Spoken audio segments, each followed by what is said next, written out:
오르니라.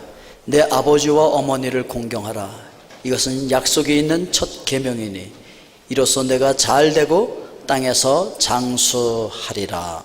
아멘. 기도하겠습니다. 은혜로우신 아버지 하나님, 오늘도 하나님의 존귀한 말씀을 저희들 함께 합독하였습니다. 이 말씀과 함께 성령님 우리 가운데 운행하시며 각 심령 속에 성령께서 직접 말씀하여 주시옵소서. 예수님의 이름으로 기도하옵나이다. 아멘.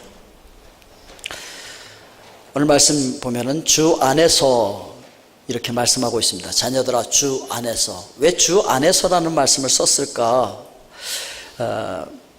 보통 성경학자들이 이렇게 해석을 합니다.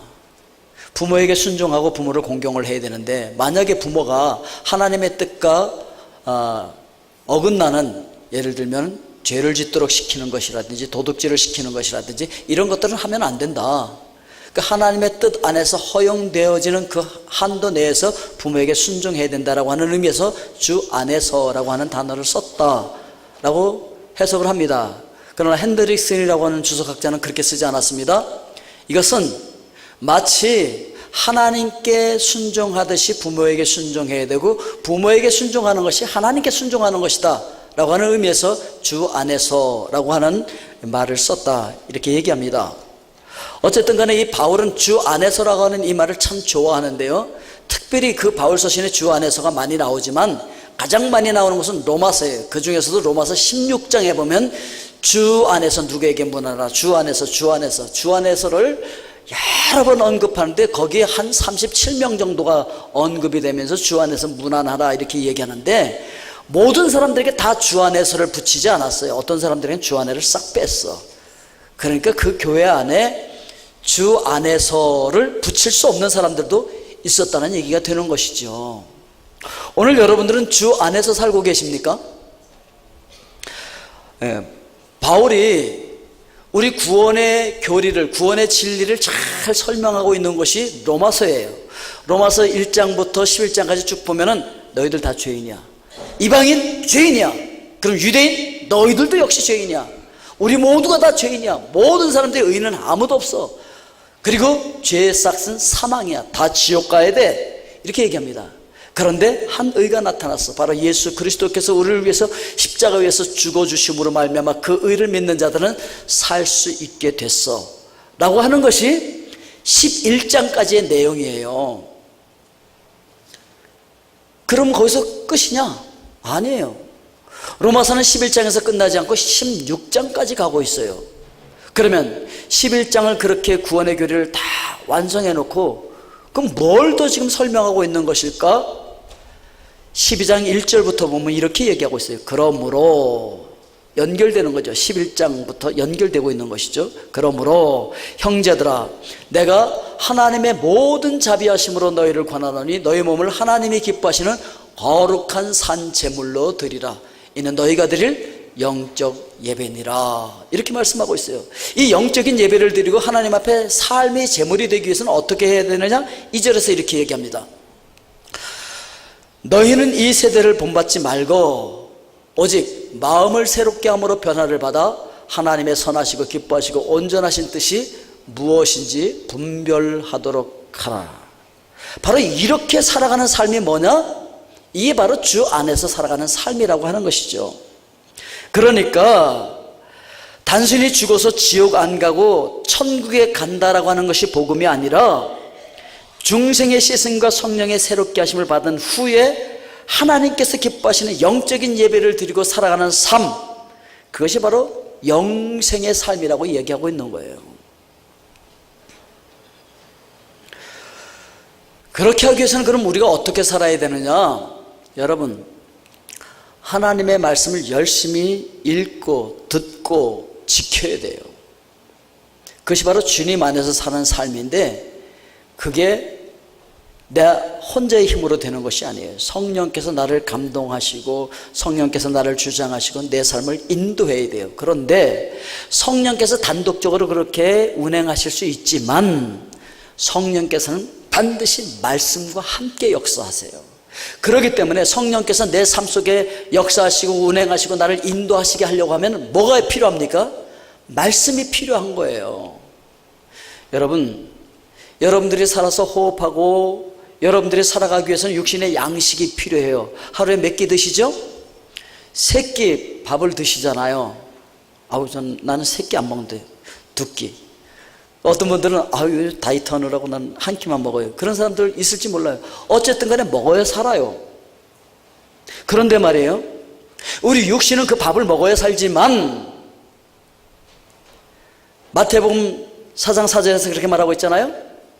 사람이 떡으로만 살 것이 아니요 하나님의 입으로 나오는 모든 말씀으로 살 것이니라. 그러니까 우리 육은 떡으로 살아야 되지만, 육신의 양식으로 살아야 되지만, 우리 육은 하나님의 말씀, 즉 영의 양식을 먹어야 산다는 것이죠. 그런데요, 밥을 못 먹는 사람들이 있어요. 어떤 사람들이 못 먹는 줄 아십니까? 그건 바로 병든 사람들이 밥을 제대로 못 먹어요. 먹고 싶어도 못 먹어요. 그런데 그보다 더 심한 사람들은요, 완전히 혼수 상태에 빠져 있는 사람들, 절대 못 먹어요. 그러나 그런 사람들에게는 닌겔 주사라도 맞춰줄 수 있잖아요. 더 심각한 건 아예 죽어 있는 사람들, 못 먹어요. 그래도 죽었어도 먹으라고 입 벌리고 쌀 한 줌 넣어주고 노잣돈 하라고 동전 하나 집어주고 입 탁 닫아주는, 한국 사람들 보통 그렇게 많이 하잖아요. 그렇다고 해서 먹습니까? 못 먹어요. 강제로 입 벌리고 집어넣었다고 해서 먹는 게 아니에요. 그렇다고 한다면 나는 오늘 영적으로 내 건강이 어떤 상태인가, 나는 하나님의 말씀을 잘 섭취하고 있는가, 그리고 그 힘으로 살아가고 그 말씀으로 말미암아 성령의 인도하심을 받으며 살아가고 있는가, 아니면 나는 지금 병들어서 거의 말씀을 못 먹고 있는가, 아니면 나는 그냥 완전히 지금 혼수 상태에 빠져 있는가, 내 영적인 상태가, 아니면 영적으로 죽어서 거듭나야만 하는 그런 상태에 있는가, 내 영적인 상태를 한번 체크해 볼 필요가 있는 것이죠. 주 안에서 살아간다고 하는 것은 말씀 안에서 성령님의 인도함을 받으면서 삶이 하나님 앞에 드려지는 예배가 되어지는 영적인 예배를 드리고 살아가는 그런 사람들이 바로 주님 안에서 살고 있다라고 하는 것이죠. 마치 사도행전 18장에 보면은 아볼로라고 하는 사람이 있었는데요, 이 사람은 진리를 잘 깨달았어요. 예수님에 대해서 알았어요. 그리고 성경의 진리를 잘 가르칠 수 있는 능력도 있었어요. 그런데 자기도 모르고 자기에게 배우는 사람들도 모르는 게 있었는데, 그건 바로 성령님과 성령님의 인도를 몰랐어요. 사도행전 18장 25절에 보니까 그가 일찍 주의 도를 배워 열심으로 예수에 관한 것을 자세히 말하며 가르치나 요한의 세례만 알따름이라. 사도행전 19장 2절에 보니까 이르되 너희가 믿을 때에 성령을 받았느냐? 이르되 아니라 우리는 성령의 계심도 듣지 못하였노라. 그러니까 예수 그리스도의 거룩한 영 성령께서 지금 운행하시면서 우리를 인도하고 있는 것, 그것 사실조차도 모르는 거야. 주님 안에서 사는 삶이 있어? 지금도 예수 그리스도의 영 성령께서 인도하시고 말씀하시고 우리의 삶을 관리하신단 말이야? 듣도 보도 못한 일이라는 것이죠.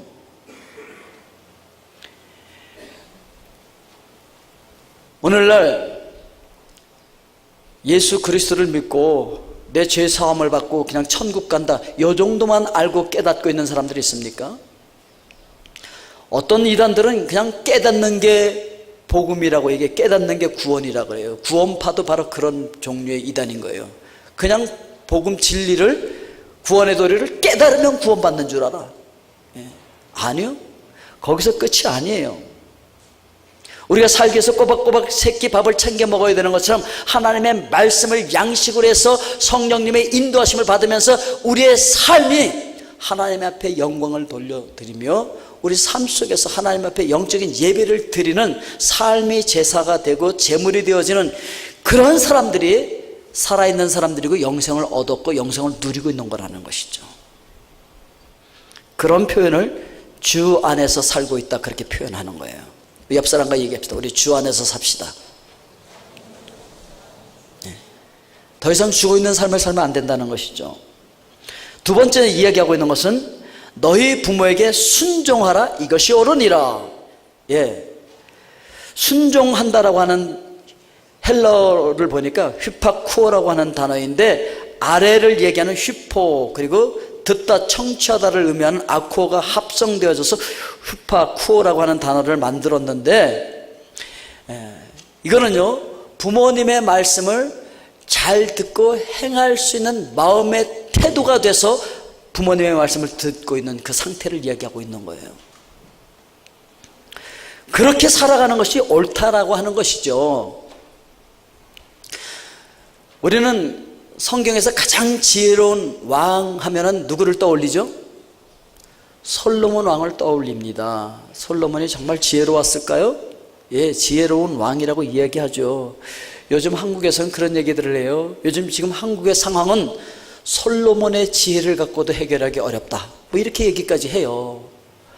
그만큼 솔로몬이 지혜로웠다 그런 얘기를 하고 있는데 솔로몬이요 어려서 갑자기 왕이 됩니다. 갑자기 왕이 되니까 갑자기 이 백성들을 어떻게 인도하고 이 백성들을 어떻게 판결해야 될지 난감한 거예요. 그래서 하나님 앞에 나가서 기도원에서 하나님 앞에 일천번제를 드립니다. 그때 백성도 감동하고 하나님도 감동하죠. 그러니까 하나님께서 꿈에 나타나서 말씀을 하시죠. 뭐라고 말씀하십니까? 열왕기상 3장 5절에 보니까 기브온에서 밤에 여호와께서 솔로몬의 꿈에 나타나시니라. 하나님이 이르시되 내가 내게 무엇을 줄고 너는 내게 구하라. 예, 이때 구한 것을 많은 사람들이 지혜를 구했다라고 얘기하고 있는데 우리 성경 연구학교를 하면서 이때 구한 것이 지혜가 아니라 뭐라고 배웠었습니까? 듣는 마음이었다는 걸 우리가 배웠어요. 우리 개역개정 성경이 이걸 바로 번역을 하고 있죠. 자, 하나님의 은혜에 감사하면서 겸손하게 부족한 자가 왕이 되었기 때문에 그걸 고백하면서 솔로몬이 이렇게 구합니다. 9절 말씀에 보면은 누가 주의 이 많은 백성을 재판할 수 있사오리이까? 듣는 마음을 종에게 주사 주의 백성을 재판하여 선악을 분별하게 하옵소서. 그러니까 솔로몬이 구했던 건 지혜가 아니었어요. 지혜라고 하는 그 히브리어 원어에 보면은 호흐마라고 하는 지혜라고 하는 단어가 있어요. 근데 이 호흐마를 구한 것이 아니라 레부쇼메아라고 하는 단어를 거기 사용하고 있는데 듣고 있는 마음이라고 하는 뜻이에요. 레부는 심장이에요. 그리고 쇼메아는 현재 진행형으로 듣고 있다는 거예요. 그러니까 마음으로 지금 현재도 듣고 있어야 된다는 거예요. 그러니까 내가 과거에 들었었다, 과거에 내 하나님의 음성을 들었었다, 내가 어릴 땐 부모의 말을 잘 들었었다, 그걸로 끝나면 안 된다는 거예요. 지금도 현재도 내 마음으로 하나님 앞에서 부모님 앞에서 그 말씀을 순종하기 위해서 지키기 위해서 듣고 있어야 된다는 거예요. 지금도 듣고 있어야 돼. 과거 들은 걸로 끝나면 안 된다는 거예요. 솔로몬은 바로 그 마음을 구했던 거예요. 항상 들을 수 있는 마음, 과거에 한 번 들은 걸로 끝나지 않고 계속 듣겠다, 그 지혜를 주십시오, 그 마음을 주십시오, 이렇게 구했고 하나님께서 너무 기뻐하셨어요. 야, 너 정말 지혜롭다. 들을 수 있는 마음을 구하는 거 이거 정말 귀하다. 하나님은 감동하시면서 12절부터 보면 이렇게 이야기합니다. 내가 내 말대로 하여 내게 지혜롭고 총명한 마음을 주노니 내 앞에도 너와 같은 자가 없었거니와 내 뒤에도 너와 같은 자가 일어남이 없으리라. 내가 구하지 아니한 부와 영광도 내게 주노니 내 평생의 왕들 중에 너와 같은 자가 없을 것이라. 솔로몬이 구했던 건요, 뭐 박학한 지식이라든지 노련한 어떤 지혜가 아니라 듣는 마음을 구했고 백성들의 그 아픔을 듣고 잘 이해해서 그걸 잘 분별해서 해결해 줄 수 있는 그런 마음을 달라고 기도했던 것이고 하나님께서 그것을 들어주십니다. 그래서 정말 하나님께서 그런 마음을 주세요. 어떤 여인 둘이 서로 싸우면서 왕 앞에까지 왔죠. 왜 싸웠냐면은 서로 아이를 낳았는데 얘가 하나는 죽은 거예요. 그래서 어떻게 하다 깔아서 뭉개서 죽였어요. 그러니까 남의 아이를 데려다가 자기 아이라 그러고 젖을 먹인 거예요. 그러니까 그 어머니가 일어나서 보니까 이 아기가 자기 아이가 아니란 말이에요. 가만 보니까 저기서 젖 먹고 있는 아이가 자기 아이야. 그래서 걔가 내 아이라니까 뭔 소리야, 내 아이야, 이라고 서로 싸우는데 지금처럼 뭐 DNA를 뭐 분석하거나 그럴 수가 있는 상황이 아니니까 그때가 이게 뭐 해결할 방법이 없으니까 왕 앞에까지 온 거예요. 그때 왕이요 그냥 판결하지 않아요. 그냥 들은 걸로 그냥 판결하지 않고 잘 듣습니다. 얘기해봐. 잘 들어요. 그러고서 자기가 잘 들었는지 다시 확인합니다. 그러니까 이렇다는 얘기지? 물어봅니다. 그리고 그렇다. 그러니까 그러면 됐어. 부하에게 지시합니다. 큰 칼을 가지고 와라. 장검을 가지고 와라. 그래서 그 칼로 이 아이를 반으로 나눠라. 그래서 서로 자기 아이라 그러니까 반씩 나눠줘. 그런 거예요. 그러니까 한 어머니가 그렇게 하세요. 지겨워요. 그냥 반만 가질래요. 이러는 거예요. 근데 다른 어머니는 그러면 안 된다고. 저는 안 가져도 좋으니까 제발 그 아이를 죽이지 말고 그 아이를 저 여인에게 주세요. 솔로몬 왕이 듣고 있다가 너의 아이구나. 그래서 원래 어머니에게 줬다는 거예요. 이 판결을 백성들이 듣고 열왕기상 3장 28절에 보니까 이렇게 얘기합니다. 온 이스라엘의 왕이 심리하여 판결함을 듣고 왕을 두려워하였으니 이는 하나님의 지혜가 그의 속에 있어 판결함을 범이더라. 그러니까 하나님 앞에 두렵고 떨림으로 경외하는 것처럼 솔로몬 왕 앞에서 그렇게 했는데 왜 그랬느냐? 솔로몬 왕에게 누구의 지혜가 있더라고요? 하나님의 지혜가 있더라는 거예요. 어떻게 했더니 하나님과 같은 지혜가 있었다고요? 잘 듣고 판결했더니 하나님의 지혜같이 됐더라는 거예요. 그러니까 여러분, 하나님의 지혜를 소유하기를 원하십니까? 그럼 잘 들어야 돼요. 그냥 듣기도 전에 판결한다든지 자기 말만 말이라고 한다든지 그냥 누가 말을 할 때 귓등으로 들으면서 전 이해를 해버려. 자기가 가지고 있는 어떤 지식으로 그냥 판결해버려. 상대방이 뭐라고 말해도 그 말 들을 생각도 안 해요. 자기가 이미 가지고 있었던 자기 이미지를 갖고 그걸 판결하는 거예요. 이런 건 잘 듣는 게 아니에요. 들을 수 있는 마음이 아니라는 거죠. 그냥 그렇게 판결하면요, 이런 신의 지혜를 가지고서 판결을 할 수가 없는 거예요.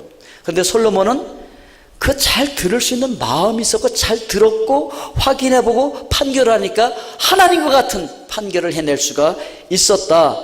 이렇게 이야기하고 있는 것이죠. 우리가 부모님께 순종한다라고 하는 것은 부모님의 마음의 언어를 듣는 거예요. 그리고 그것을 듣고 그대로 해드리는 것이죠. 그것이 바로 부모를 순종하는 것이고 공경하는 것이다 라고 성경은 이야기를 하고 있습니다. 이렇게 순종하면요, 이렇게 들으면요, 이렇게 하나님의 음성을 듣고 이렇게 부모님의 음성을 들으면 어떻게 되는지 아십니까? 잘 돼요. 열왕기상 3장 14절에 보니까 내가 만일 내 아버지 다윗이 행함같이 내 길로 행하며 내 법도와 명령을 지키면 내가 또 내 날을 길게 하리라. 너 잘 들어. 너의 아버지 다윗처럼 너 내 앞에서 행하면 내가 너의 날을 길게 할게. 이렇게 약속해 준 거예요. 아버지 다윗이 어떻게 했기에? 완벽했나요? 아니에요. 다윗도 인간인지라 실수했어요. 간음죄도 짓고요, 살인죄도 졌어요. 책망 들었어요. 정말 지을 수 없는 죄를 지은 거죠. 그런데도 불구하고 너 아버지 다윗처럼만 해. 왜 그렇게 얘기했을까요?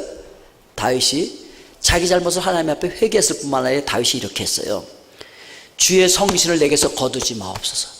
주의 성령을 내게서 거두지 마옵소서. 주의 성령님 내게서 떠나가지 마세요. 하나님의 영이 내게서 떠나가지 말아주세요. 저 주님 안에서 살고 싶어요. 주 안에서 살게 해주세요. 주님의 영과 동행하게 해주세요. 이거 구했다고요. 오늘 여러분들도 그거 구할 수 있기를 주의 이름으로 축원드립니다.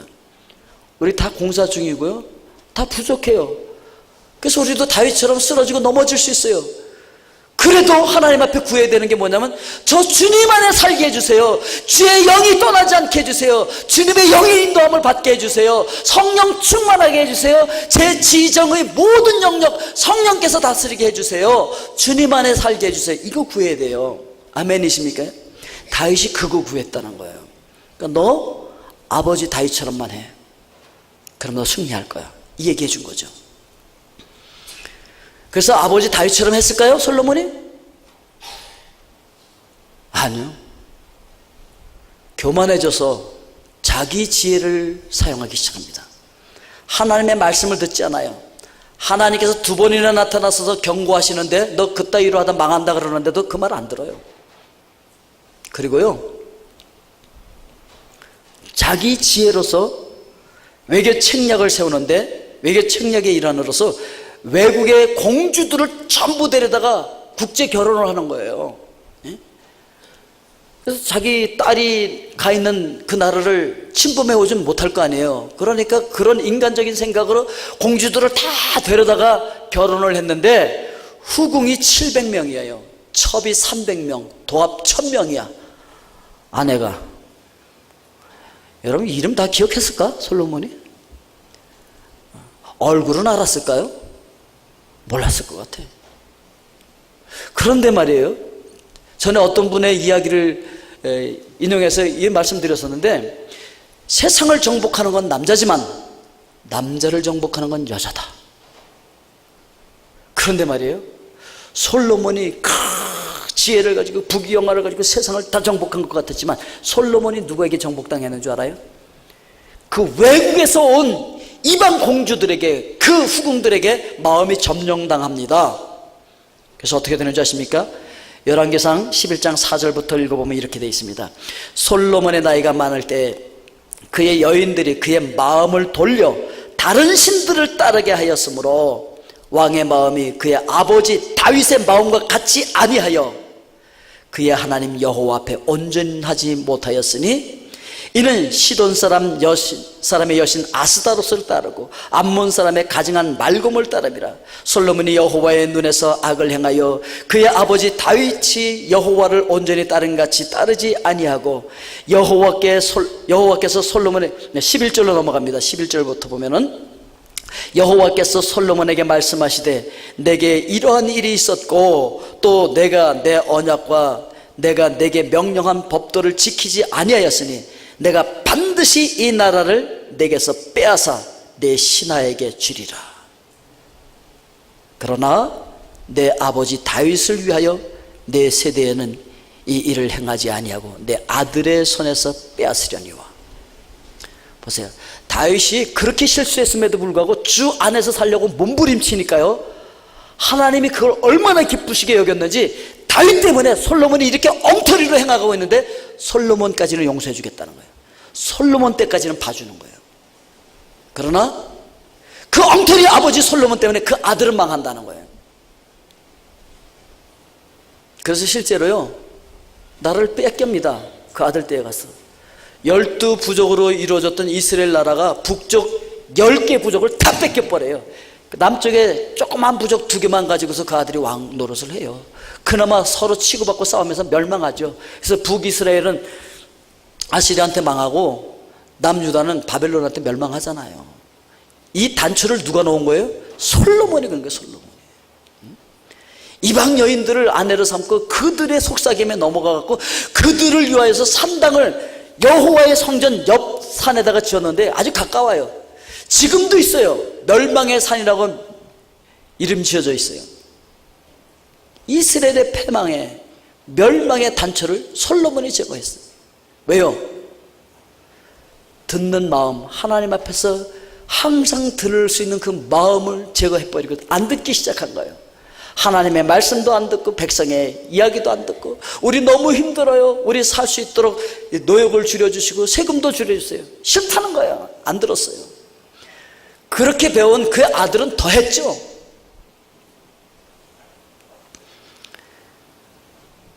그래서 나라가 멸망할 수밖에 없습니다. 우리가 부모님의 말씀을 듣지 않을 때, 그리고 하나님의 말씀을 듣지 않을 때 우리와 우리 자녀들이 망할 수밖에 없다는 것이죠. 부모를 거역하는 자라고 언급하고 있는 망할 수밖에 없는 내용들을 보면, 로마서 1장 28절부터 쭉 보면은 하나님을 모르는 자들이 심판을 받을 수밖에 없는데, 그 죄들 중에 나열되고 있는 것들 중에 하나가 바로 부모를 거역하는 죄입니다. 30절에 이렇게 기록하고 있어요. 비방하는 자요, 하나님께서 미워하시는 자요, 능욕하는 자요, 교만한 자요, 자랑하는 자요, 악을 도모하는 자요, 부모를 거역하는 자요. 말 안 듣는 아이들은요, 심판받는다는 거죠. 망한다는 거죠. 디모데후서 3장 2절에도 그렇게 말합니다. 사람들이 자기를 사랑하며 돈을 사랑하며 자랑하며 교만하여 비방하며 부모를 거역하며, 부모 거역하는 것이요, 하나님께 심판받아서 망할 죄라는 것을 계속해서 언급하고 있는 것들을 볼 수가 있습니다. 그래서 자녀들아, 주 안에서 너희 부모에게 순종하라. 이것이 옳으니라. 이렇게 할 때 잘 된다는 거예요. 2절에 보니까 내 아버지 어머니를 공경하라. 이것이 약속에 있는 첫 계명이다. 공경한다라고 하는 것은요, 존경하고 높이 평가하고 값을 치른다라고 하는 의미가 있어요. 그래서 이렇게 부모의 말씀을 잘 듣고 하나님의 말씀을 듣고 공경하기 위해서는 값을 치러야 돼요. 그래서 존경하고 공경하는 삶의 모습이 드러나야 된다는 것이죠.